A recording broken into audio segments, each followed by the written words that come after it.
Hello everybody, and welcome to Ancient Architects. Please subscribe now to get the latest ancient history news and independent research from around the world. 3 months ago I published a video about a mysterious staircase in the Egyptian desert, close to the pyramid of Abu Ruwash, and in this video I hope to finally get to the bottom of the mystery, with exclusive new footage from inside.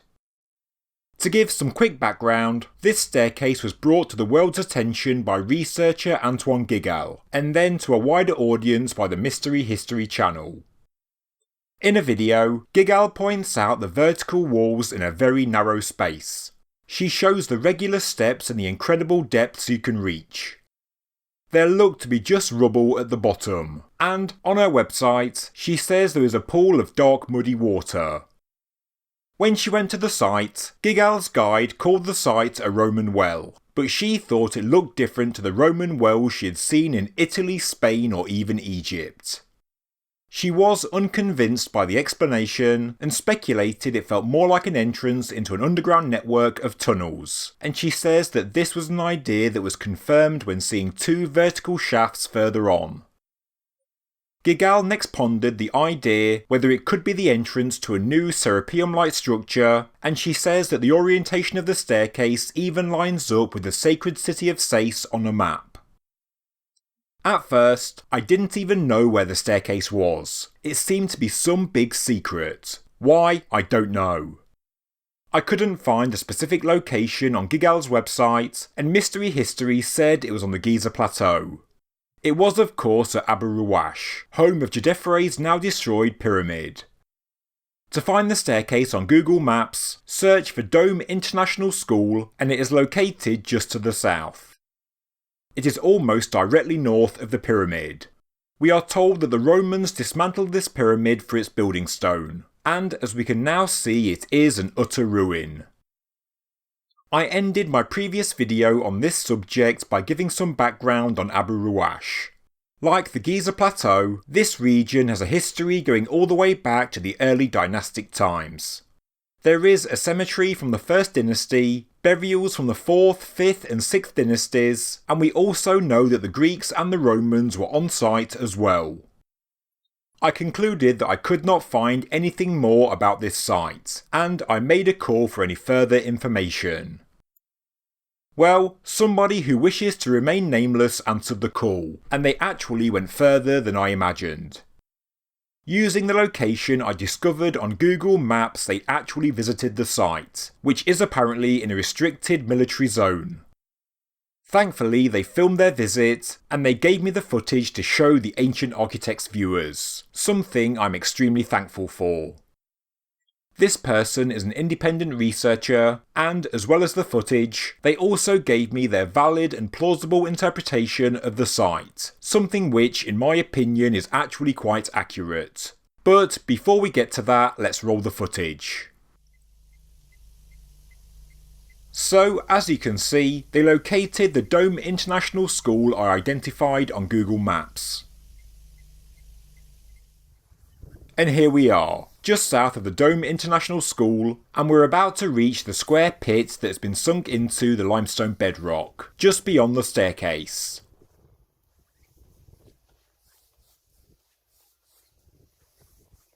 Straight away, and we can see that this pit isn't terribly ancient. It's very square and very angular. The edges are not rounded or weathered, and the internal walls are flat as well. You can even still see the tool marks. And here we can see the staircase. Again, the edges of it are straight, and the limestone of the cut bedrock is pretty unweathered. It may not be particularly ancient, but it is still a bizarre structure, extremely deep, and you can't even see many of the steps from above. Again, tool marks are clear to see.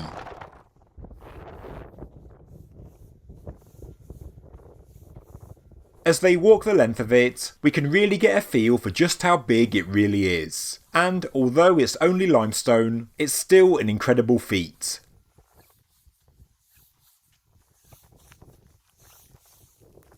But it isn't an impossible structure in any way, and that's because of the soft limestone bedrock it's dug into. but saying that and it does look strange.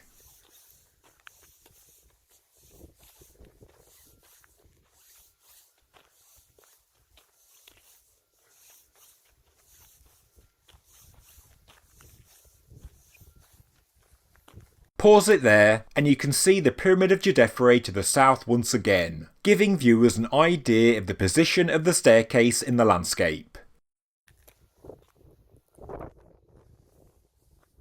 And now looking down. The steps look regular if somewhat rough. Logic says that the overall appearance indicates that this isn't the entrance to a royal burial ground or another serapeum-like structure, for example. Furthermore, the fact that it is not full of sand indicates that it has been excavated somewhat recently.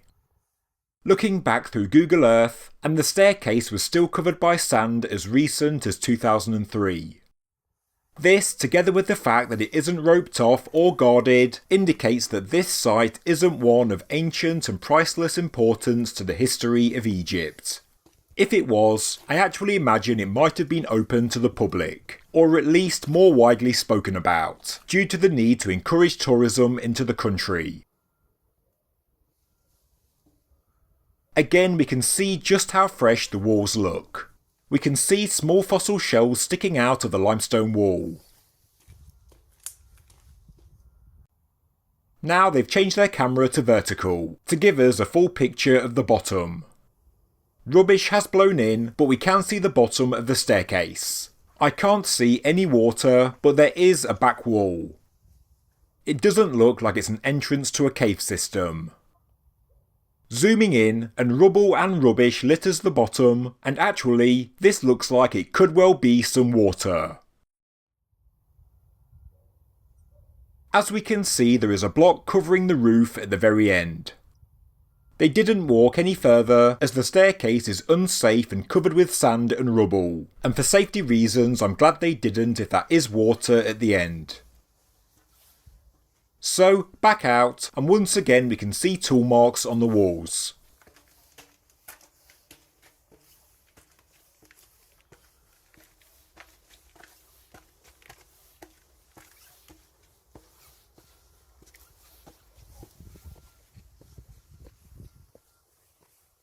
And there we have it, the ancient staircase on the desert floor of Abu Ruwash.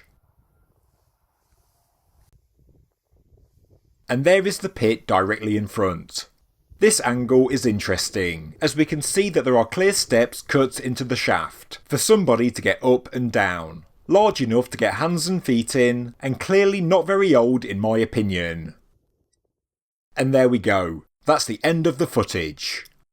So a huge thank you to the person who sent me this very recent footage, because it tells me that this is not an incredibly ancient site. And it seems to confirm what Antoine Giggle's tour guide told her, that this is very likely a Roman well.